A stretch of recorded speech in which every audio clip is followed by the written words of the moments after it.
اعوذ باللہ من الشیطان الرجیم بسم اللہ الرحمن الرحیم۔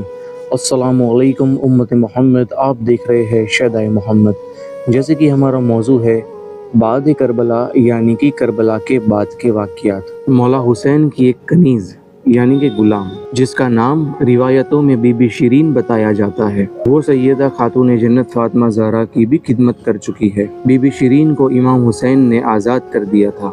وہ کہتی تھی کہ میں آزاد نہیں ہونا چاہتی، تو کہا گیا آپ کی عمر ہو چکی ہے، آپ کو ہم نے آزاد کر دیا۔ امام حسین مدینہ طیبہ میں تھے۔ بی بی شیرین کو کہا تھا جاؤ آپ آزاد ہیں، اور بہت سارا مال دیا، کہا کہ آپ اپنی باقی کی زندگی آرام سے گزارنا۔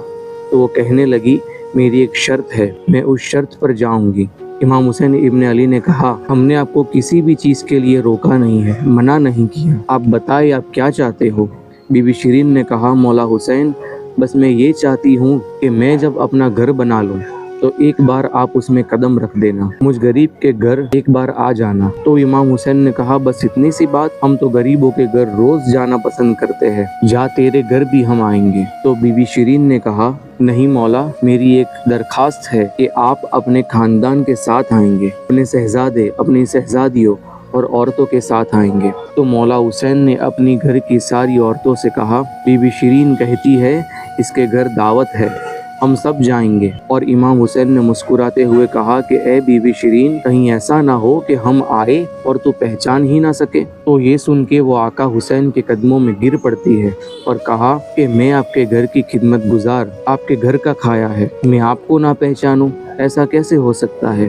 وہ خاتون گئی، اس نے کوفہ کے قریب ایک بستی میں اپنا بڑا اچھا سا گھر بنایا، اور اس کی بستی والے اس کی بہت عزت کرتے تھے کہ یہ فاطمہ کے گھر کام کی ہوئی عورت ہے، حسین ابن علی کے گھر کام کی ہوئی عورت۔ وہ بستی کے ہر گھر میں جاتی تھی اور کہتی تھی اے لوگو دیکھنا میں نے گھر بنایا ہے اور پیغام بھیج دیا ہے، دیکھنا نواسہ رسول میرے نبی کے لاڈلے امام حسین اپنے خاندان کے ساتھ میرے گھر آئیں گے۔ لوگ کہتے تھے تیری قسمت کو سلام کہ امام حسین رسول اللہ کے لگتے جگر تیرے گھر آنے والے ہیں، امام حسین رسول اللہ کے لگتے جگر تیرے گھر آنے کا کہہ چکے ہیں۔ اس عورت کی گاؤں میں بڑی عزت تھی۔ جب بی بی شیرین کو خبر ہوئی کہ امام حسین مدینہ سے مکہ نکل چکے ہیں اور مکہ سے کوفہ آنے والے ہیں، تو اس نے آقا حسین کو پیغام بھجوایا اور اپنے گھر کو رنگنا اور سجانا شروع کر دیا۔ گھر کے کمرے سجائے کہ مولا حسین اپنے خاندان کے ساتھ آئیں گے اور میرے گھر پر ٹھہریں گے۔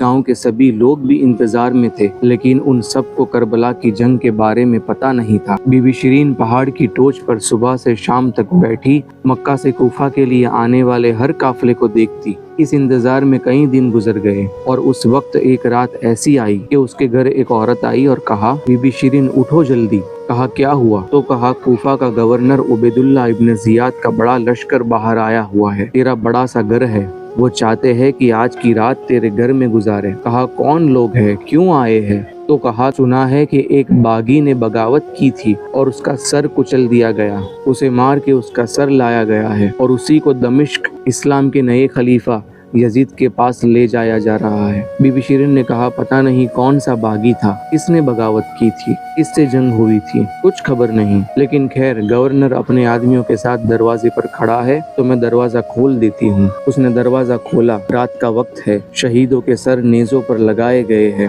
حسین ابن علی کا سر مبارک، ان کے چہرے پہ دھول لگی ہوئی ہے، ان کی زلفیں، ان کے بال چہرے پہ بکھرے ہوئے ہیں، بیویاں سب عورتیں سب قیدی بنا کے لائے گئے ہیں، ان کے چہرے بالوں سے ڈھکے ہوئے ہیں۔ بی بی شیرین نے دیکھا اور کہا ہائے افسوس، قیدی آئے ہیں میرے گھر۔ مولا حسین کہا کرتے تھے قیدیوں کے ساتھ اچھا سلوک کیا جائے۔ اس نے سب کو اپنے گھر میں جگہ دی، لیکن عبید اللہ ابن زیاد نے عورتوں کو گھر کے باہر رکھا، ان کو اندر نہیں آنے دیا۔ تو اس عورت بی بی شیرین نے کہا ان قیدیوں کو بھی لے آؤ، میرا گھر کافی بڑا ہے، میں ان کے لیے اندر سونے کا انتظام کر دوں گی۔ اس عورت کو اب تک نہیں پتا تھا کہ یہ لٹا ہوا قافلہ آخر ہے کس کا۔ رات کے وقت اس نے کھانا بنایا، عبید اللہ ابن زیاد کے سارے فوجیوں نے کھانا کھایا۔ ان فوجیوں نے بی بی شیرین سے کہا ان قیدیوں کو کھانا مت دینا، وہ اس کھانے کے لائق نہیں۔